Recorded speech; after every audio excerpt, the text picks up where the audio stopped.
నవ సాహితీ ఇంటర్నేషనల్ చెన్నై వారి నిర్వహణలో పాలుట్ల భారతి గారి గ్రంథ పంచకావిష్కరణ మహోత్సవం వేదిక డాక్టర్ నందమూరి తారక రామారావు కళామందిరం అని పెట్టారు.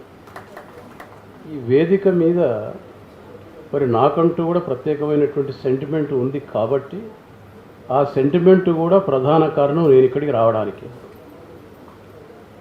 రెండవ కారణం పాలుట్ల భారతి గారితో ఉన్నటువంటి ఆత్మీయ అనుబంధం. ఈ రెండే కారణాలండి. ఎందుకంటే ఇప్పుడు మరి పొట్టి శ్రీరాములు తెలుగు విశ్వవిద్యాలయం ఉపాధ్యక్షుడు లేదా వైస్ ఛాన్సలర్ అని చెప్పేసి ఎవరు బోలుగద్దే అనిల్ కుమార్ గారు చెప్పారు. మరి నందమూరి తారక రామారావు గారు ఈ విశ్వవిద్యాలయాన్ని 1985 డిసెంబరు 2న ప్రారంభించారంటే దాదాపు 38 సంవత్సరాల వయస్సు ఈ విశ్వవిద్యాలయానికి ఉంది. ఈ విషయంలో మా గౌరీశంకర్ కొంత కృషి చేశాడు. గౌరీశంకర్ అని చెప్పేసి అంటే అతడు మా విశ్వవిద్యాలయ ఎక్స్ రిజిస్ట్రార్. అందుకు నేను ఆనందిస్తున్నాను ఈరోజు మీ ప్రెజెన్స్ ఇక్కడ ఉన్నందుకు కూడా. అయితే మరి ఈ 38 సంవత్సరాల వయస్సులో నేను 11వ వైస్ ఛాన్సలర్ను ఈ యూనివర్సిటీకి. నాకంటే ముందు నాకు పాఠాలు చెప్పినటువంటి అంటే ఎంఏలో పాఠాలు చెప్పినటువంటి అనే వాక్యాన్ని నేను ఎందుకు వాడుతున్నానంటే పాలుట్ల భారతి గారు నన్ను వీసీగా పిలవలేదు, నన్ను తన టీచర్గా పిలిచింది ఈరోజు ఇక్కడికి.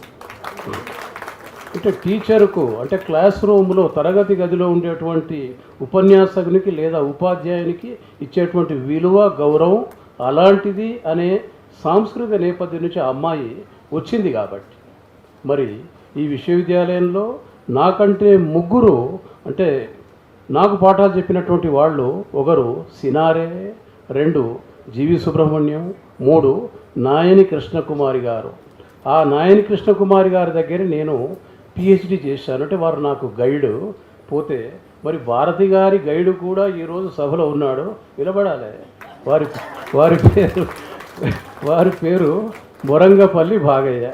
ఇట్లా ఈరోజు ఆశీనులైనటువంటి వాళ్ళల్లో ఒక్కొక్కరిని చూస్తే మా మిత్రుడు శ్రీరంగాచార్య ఉన్నాడు. శ్రీరంగాచార్య అంటేనే ఈ తాళపత్ర గ్రంథాల పరిష్కర్త ఎవరైనా ఇప్పుడు ఉన్నారు అంటే దానికి అతడే ఒక ఉదాహరణ.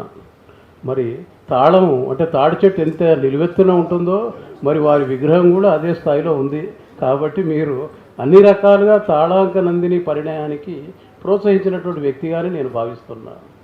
పోతే మరి అందరికంటే ముఖ్య అతిథి గారు, వారి పేరేమిటి, దుర్గా ప్రసాదరావు గారు.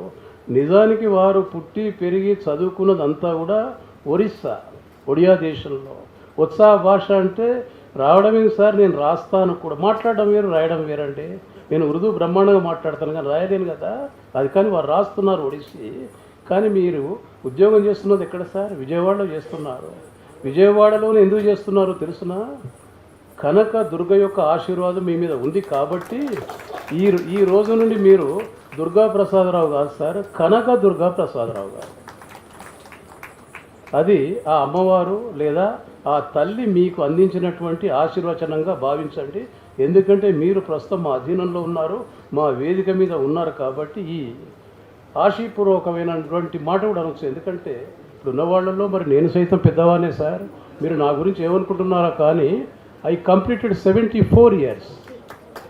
అంటే ఇవాళ ఏప్రిల్ 27, ఏప్రిల్ 11.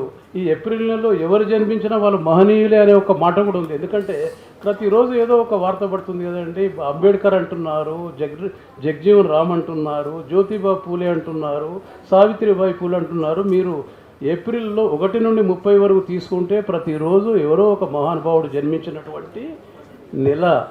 ఆ నెలలో నేను సైతం జన్మించడం నా పూర్వజన్మ సుకృతం మరియు ఆ మహనీయుల యొక్క ఆశీర్వాదం కూడా నేను భావిస్తున్నాను. 38 సంవత్సరాల ఈ విశ్వవిద్యాలయ ఆయుష్లో నేను ఇక్కడి నుంచి 100 ఎకరాల ల్యాండ్కి వెళ్ళిపోయానండి. ఇప్పుడు నేనున్నది బాచుపల్లి. ఇది 3.5 ఎకరాల ఒక బిల్డింగ్. రామారావు గారి కృషి చేత నిర్మించబడ్డది. నేను వచ్చింది ఎందుకు అని చెప్పేసి అంటే కొంచెం ప్రతిఘటనలు వస్తాయి. ఎందుకంటే అందరికీ నాంపల్లి అని అంటే సుఖము సౌలభ్యం కూడా. కానీ ఇప్పుడు మేము ఉన్నది బాచ్పల్లి అని అంటే ఇక్కడ నుంచి గంటంబావు ప్రయాణం. అదొక అడవి. ఆ అడవిలో 100 ఎకరాల ల్యాండ్ దొరికితే ఆ అడవిలో ఆ 100 ఎకరాల ల్యాండ్లో మేము తిరిగి విశ్వవిద్యాలయాన్ని పునర్మించాము. నేనే బాచుపల్లి కేంద్రంలో ఉన్నటువంటి మొదటి వైస్ ఛాన్సలర్గా చరిత్రలో నమోదైనటువంటి వ్యక్తిని. ఇది ఎందుకు చెప్పాల్సి వచ్చిందంటే ఈ వేదికకు ఉన్నటువంటి ప్రాశస్త్యాన్ని ఈ దంపతులకు కూడా చెప్తున్నాం. మీరేమిటి ఎక్కడో జరపాలనుకున్నారు కానీ ఇక్కడే ఎందుకు జరుపుతున్నారు అంటే ఈ వేదికకు ఆ ప్రాశస్త్యం ఉంది కాబట్టి రమేష్ అండ్ భారతి గారికి నేను వేదికను ఎంచుకున్నందుకు అభినందిస్తూ చెప్తున్నటువంటి మాటలు. అయితే మరి ప్రతి వాళ్ళు ఇవాళ భారతి గారు అంటున్నారు, భారతి గారితో పాటు రమేష్ గారు అంటున్నారు. ఎందుకంటున్నారు అంటే భారతిని ప్రోత్సహిస్తున్నటువంటి భర్త రమేష్ గారు. ఇక్కడ ఒక సామెత ఉంది ఇంగ్లీష్లో, every successful man's behind there is a woman అని చెప్పేసి అంటారు కదండి. దాన్ని రమేష్ గారు తిరగదోడారు. అంటే ప్రతి స్త్రీ విజయం వెనుక ఒక పురుషుడు ఉంటాడు అని చెప్పేసి తిరగేసి రాసినటువంటి వ్యక్తి మా రమేష్ బాబు. కాబట్టి ప్రత్యేకించి అతన్ని నేను ఈ సందర్భంగా అభినందిస్తున్నా. ఇకపోతే మరి ఈనాటి కార్యక్రమం నేను ఇంత ఎక్స్పెక్ట్ చేయలేదు. ఎందుకంటే పుస్తకావిష్కరణ అన్నారు. పుస్తకావిష్కరణ అంటే వేదిక మీద 6 మాత్రమే ఉంటారు, దాదాపుగా 5 లేదా 6, ఒక 1 అవర్లో ముగించేటువంటి కార్యక్రమం. కానీ ఈ కార్డు వచ్చేంత వరకు నాకు కూడా సస్పెన్సే. ఈ కార్డు మీద ఎంతమంది ఉన్నారమ్మా? అక్షరాల 51 మంది ఉన్నారు. అంటే హాఫ్ సెంచరీని దాటించారు. మీరు పేర్లు చూసుకోండి కావాలంటే. Total 51 members involved. కార్డు మీదే ఇంతమంది ఉంటే కార్డు వెనక ఇంకొక 50 మంది ఉన్నారు అని నేను భావిస్తున్నా. ఎందుకంటే ఇది మామూలు పుస్తకావిష్కరణ సభ స్థాయిలో లేదు. ఇది ఒక పెద్ద మెగా ఈవెంట్ లాగా నాకు అనిపిస్తుంది. మరి ఈ మెగా ఈవెంట్ నిర్వహించేందుకు హైదరాబాద్ వాళ్ళు సరిపోలేదమ్మా, మీరు మెడ్రాస్ వాళ్ళని పట్టుకొచ్చారు. అంటే మెడ్రాస్ వాళ్ళని పట్టుకొచ్చారంటే దాని అర్థమైంది, ఒరే నువ్వు మద్రాసు నుంచి వచ్చావు ఇక్కడికి, నువ్వు ఏం చూపించారో నీ ప్రత్యేకత అని అనకుండా వాళ్ళ యొక్క ప్రత్యేకతను చూపిస్తున్నందుకు సూర్యనారాయణ గారండి, మీరు సూర్యప్రకాష్ గారిని నేను ప్రత్యేకించి అభినందిస్తున్నా. మీరు అక్కడి నుంచి ఇక్కడికి వచ్చి ఇంత అద్భుతంగా నిర్వహిస్తున్నారు సార్. It's really great. పోతే ఇంకొక విషయాన్ని నేను చెప్పాలి. మరి నా క్యారియర్లో ఒక 38 సంవత్సరాల టీచింగ్ ఎక్స్పీరియన్స్లో నాకు నచ్చిన బ్యాచ్ అంటే నచ్చిన విద్యార్థులు ఉంటారండి. ఇప్పుడు విద్యార్థులకు కూడా మీకు నచ్చిన గురువు ఎవరు అని చెప్పేసి అంటారు. మరి నాకు నచ్చిన గురువు అంటే దివాకర్ల వెంకటవదాని గారు నాకు నచ్చిన గురువు అని 100% చెప్తా. నారాయణ రెడ్డి గారు ఉండొచ్చు, నాయని కృష్ణకుమారి గారు కూడా ఉండొచ్చు. వాళ్ళు నెంబర్ 2 and 3 మాత్రమే. The best professor, best teacher in my life was Divakarla Venkatavadhani garu. అట్నే మా భారతి గారిని అడగండి, అమ్మ మీకు నచ్చినటువంటి టీచరు ఎవరు అని.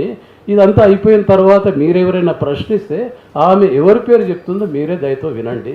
That is different issue. అయితే మరి ఈమె ఎప్పుడు చదువుకున్నది అంటే 2007 బ్యాచ్, 2007 ఉస్మాన్ యూనివర్సిటీ ఆర్ట్స్ కాలేజీలో. అప్పుడు నేను ఒక ప్రొఫెసర్గా పనిచేస్తున్నటువంటి సందర్భంలో మరి ఆ విద్యార్థుల కంటే ఈ అమ్మాయి వయస్సు దాదాపు 10 సంవత్సరాలు పెద్ద అయినప్పటికీ రోజు క్లాస్ రూమ్కు వచ్చి ముందు బెంచీలను కూర్చొని అత్యంత శ్రద్ధతో పాఠాలు విన్నది. ఒక నిమిషం పక్కకు తిరిగితే ఏ పాయింట్ మిస్ అవుతానో అనేటువంటి ఇది ఆమెలో కనిపించేది. కేవలం ఆ దృశ్యం నాకు జ్ఞాపకం ఉంది కాబట్టి ఈరోజు ప్రత్యేకించి ఈ ఈవెంట్కు వచ్చి నిన్ను ఆశీర్వదిస్తున్నానమ్మా. కేవలం అదే కారణం. You are the best student in my life. Yes అవును సార్. అంటే నేను రావడానికి కేవలం వైస్ ఛాన్సలర్ కాదమ్మా, నేను నీకు పాఠాలు చెప్పినటువంటి టీచర్గా మాత్రమే ఇక్కడికి వచ్చాను.